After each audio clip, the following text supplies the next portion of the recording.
یہ لفظ آدم میں یا لگا دی گئی تو آدمی بن گیا، لفظ بہار میں یا لگائی گئی تو بہاری، لفظ بنگال میں یا لگائی گئی تو بنگالی۔ اس یا کے لگانے کا مطلب کیا ہوا؟ بنگالی کہا تو بنگال والا، بہاری کہا تو بہار والا، گورکھپوری کہا تو گورکھپور والا، اور آدمی کہا تو بندر والا۔ کھلی ہوئی بات ہے کہ جب کسی نے کہا کہ میں آدمی ہوں تو اس کا مطلب یہ ہے کہ میرا رشتہ آدم سے ملتا ہے۔ دوسرے لفظوں میں وہ خود ہی اقرار کر رہا ہے کہ میں بندری نہیں ہوں، میں آدمی ہوں۔ اگر یہ نسل بندر سے ہوتا تو اس کو بندری کہا جاتا، مگر جو لوگ نسل انسانی کو بندر سے جوڑتے ہیں ان کو بھی اگر آپ بندری کہیں تو ناراض ہو جائیں گے۔ بندری کا مطلب ہوتا ہے بندر والا، اور آدمی کا مطلب ہوتا ہے آدم والا۔ اللہ کا شکر ہے ہم لوگ آدمی ہیں، یعنی ہمارا رشتہ حضرت آدم سے جڑتا ہے۔ جب ہم نے آدمی کہا تو گویا ہم نے اپنا رشتہ حضرت آدم سے جوڑ لیا، اور حضرت آدم علیہ السلام کی تخلیق اور ان کی پیدائش جس شان سے ہوئی ہے قرآن کریم نے اس کا تذکرہ کیا ہے۔ اللہ تبارک و تعالی نے حضرت آدم علیہ السلام کی پیدائش سے پہلے فرشتوں سے فرمایا انی جاعل فی الارض خلیفہ، میں زمین میں اپنا ایک نائب بنانے والا ہوں، خلیفہ بنانے والا ہوں۔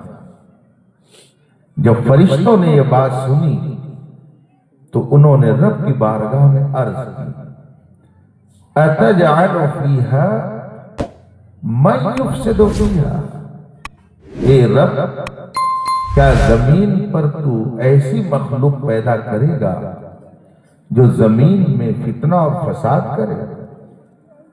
من یفسد فیہا ویسفک الدماء، قتل و غارت کری کرے، جھگڑا فساد کرے، لڑائی کرے، کیا ایسی مخلوق پیدا کرے گا؟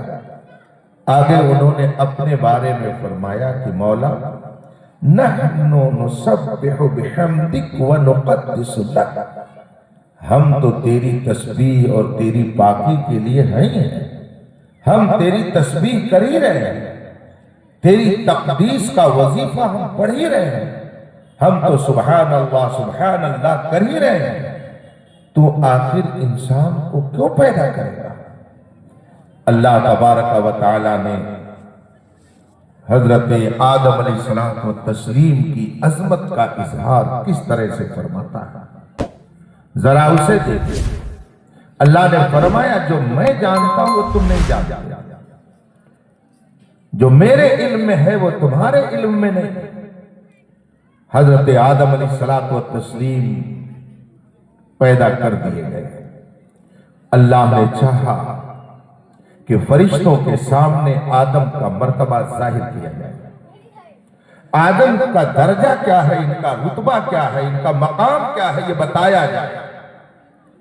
اللہ نے کیا شاندار انتظام فرمایا، کائنات میں عالم میں جتنی چیزیں قیامت تک پیدا ہونے والی تھیں، رب کائنات نے ان ساری چیزوں کی مثال، ان کی شبیہ ایک جا فرما دیا۔ آج لوگ کہتے ہیں کہ یہ مائک ہے، یہ کرسی ہے، یہ ٹیبل ہے، یہ ٹینٹ ہے، یہ پینٹ ہے، یہ فلاں ہے، یہ فلاں ہے، مگر یہ ساری چیزیں اس دنیا میں آنے سے پہلے اس دنیا میں موجود تھی۔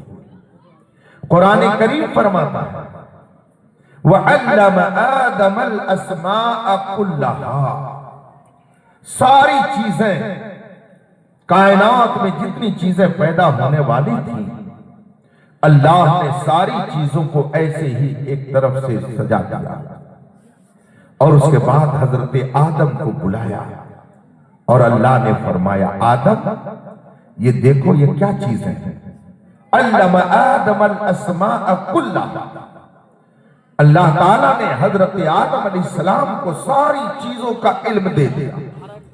حضرت آدم کو اللہ نے بتا دیا کہ یہ فلاں چیز ہے، یہ فلاں چیز ہے، یہ فلاں چیز ہے، یہ فلاں چیز ہے۔ جب حضرت آدم علیہ السلام و تسلیم کو اللہ تعالیٰ نے یہ علم عطا کر دیا، اس کے بعد فرشتوں کو بلایا۔ قرآن کریم فرماتا ثم عرضهم علی الملائکہ، اللہ نے ان چیزوں کو فرشتوں کے سامنے پیش فرمایا اور ارشاد فرمایا انبئونی باسماء ہؤلاء، فرشتوں ان چیزوں کا نام بتاؤ، یہ کون سی چیزیں ہیں ان کا نام بتاؤ۔ فرشتوں نے عرض کی لا علم لنا الا ما علمتنا، ہمیں کچھ نہیں معلوم ہے کہ یہ کیا ہے، ہم تو بس اتنا ہی جانتے ہیں جتنا تو نے ہمیں علم عطا کیا ہے۔ فرشتوں نے اپنی لا علمی ظاہر کر دی اور فرمایا انہوں نے لا علم لنا، ہمیں ان چیزوں کے بارے میں نہیں معلوم ہے کہ یہ کیا ہے۔ اس کے بعد اللہ نے حضرت آدم کو بلایا اور فرمایا یا آدم انبئہم باسماء ہؤلاء، آدم ذرا تم ان چیزوں کا نام بتا دو۔ جو ہی حضرت آدم کو اللہ نے حکم دیا، حضرت آدم علیہ السلام و تسلیم نے ایک ایک کر کے ساری چیزوں کا نام بتا دیا۔ ان کے سامنے جتنی چیزیں تھیں حضرت آدم نے ایک ایک کر کے سب کا نام بتا دیا۔ یہ نام جو آج آپ رکھ رہے ہیں کہ یہ مائک ہے، یہ آپ کا رکھا ہوا نام نہیں ہے، یہ دادا آدم نے پہلے ہی اپنی زبان سے ادا کر دیا ہے۔ یہ آپ جو کہتے ہیں یہ مائک ہے، یہ ٹینٹ ہے، یہ کرسی ہے، یہ نام آپ نہیں رکھ رہے ہیں، یہ نام عالم ارواح میں، عالم مثال میں اللہ نے پہلے ہی رکھ دیا اور حضرت آدم کو ان ساری چیزوں کا علم عطا فرما دیا۔ حضرت آدم علیہ السلام سب جانتے تھے کہ یہ کرسی ہے، کہ یہ میز ہے، یہ ڈیسک ہے، یہ کیا ہے، جتنی چیزیں کائنات میں پیدا ہونے والی قیامت تک ہیں، سب کا علم اللہ نے حضرت آدم کو عطا کر دیا۔ آپ ذرا غور فرمائیں، نجدی کہتا ہے نبی کو پیٹھ پیچھے کی خبر نہیں ہے، یا حضرت آدم کے علم کا عالم یہ ہے کہ قیامت تک جتنی چیزیں پیدا ہوں گی اللہ نے سب کا علم انہیں عطا فرما دیا ہے۔ جب حضرت آدم علیہ السلام کے علم کا عالم یہ ہے تو جس نبی کے صدقے میں آدم کو علم ملا، حضرت آدم کا وجود ہوا، اس نبی کے علم کا اندازہ کھول لگا۔ مجھے عرض یہ کرنی ہے کہ حضرت آدم علیہ السلام جنتی مخلوق ہے، وہ بہت حسین و جمیل تھے، ان کے حسن و جمال کا کوئی جواب نہیں، وہ جنت میں رہ چکے تھے۔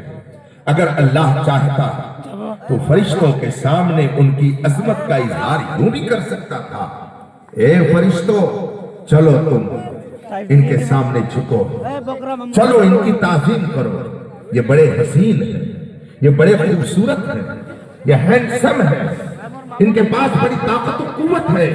مگر نہیں، اللہ نے فرشتوں کے سامنے حضرت آدم کی عظمت کا جب اظہار کرنا چاہا تو ان کے حسن و جمال کو نہیں پیش کیا، ان کی طاقت و قوت کو نہیں پیش کیا اور کسی چیز کو نہیں پیش کیا، فرشتوں کے سامنے حضرت آدم کے علم کو پیش کیا۔ اس سے معلوم اللہ سبحان اللہ، بے شک جو لوگ حضرت آدم علیہ الصلوۃ والتسلیم جو ہمارے اور آپ کے اور ساری دنیا کے انسانوں کے باپ ہیں، باپ کا علم نہ بیٹے کو اگر ازبر ہو، پھر پسر قابل میراث پدر کیوں کر ہو؟ اب جو بیٹا اپنے باپ کے علمی ورثے کو لے لیتا ہے، آدم فرشتوں کے درمیان قابل احترام ہوئے علم کی بدولت، اور بیٹے نے اگر اس وراثت سے کچھ حصہ لے لیا تو وہ محترم ہو گیا اپنی آبادی کے درمیان۔ جس نے جتنا حصہ لیا رب نے اس کو اتنا ہی اونچا مقام عطا فرمایا۔ اسی لیے جس کو زیادہ علم ملا وہ زیادہ لوگوں میں محترم ہوا، اور اس زمانے کی صدی کی ایک عظیم ہستی جو فضل و کمال کی انجمن ہے جسے امام احمد رضا کہا جاتا ہے، رب قدیر نے اسے اتنا علم عطا کیا کہ پوری دنیا میں وہ مشہور علامت۔ نعرہ تکبیر، نعرہ تکبیر، مسلک اعلیٰ حضرت، مسلک اعلیٰ حضرت حضور تاج الفقہ، حضور تاج الفقہ